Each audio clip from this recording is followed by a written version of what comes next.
এবার লোকরা যখন সে দর্শন পুরা করতে যাবে, আরামসে দর্শন পুরা হবে না। কোনো কোনো টাইমে শয়তান প্রবলেম আনবে, কোনো কোনো টাইমে লোকরা ভাই পেছু থেকে টান মারবে, আরামসে কোনোদিন দর্শন পুরা হবে না। হালেলুয়া। কিন্তু নিজের মাইন্ড হিট রাখতে হবে ভাই, যেটা আমি টার্গেট রেখেছি, যেটা দর্শন ঈশ্বর দিয়েছে, সেটা আমি পুরা করেই ছাড়বো প্রভু যিশুর জীবিত নামে। এইটা হচ্ছে মেন বিষয়, এইটা হচ্ছে মেন বিষয়। নয়তো লোকরা একটুতেই দুঃখী হয়ে যায়, একটু বাধা এলেই লোকরা একটুতেই চিন্তায় পড়ে যায়, লোকরা একটু প্রবলেম এলে একটুতেই দুঃখী, লোকরা ভাবে যাওয়া কীভাবে আগে বাড়বো, নিরাশা আসা স্বাভাবিক।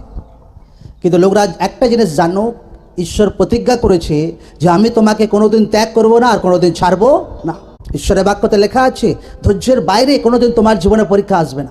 এমন হবেই না যে আপনার সহ্য করার ক্ষমতা নেই, এত বড় পরীক্ষা আপনার জীবনে এসে গেছে, এমন হবেই না।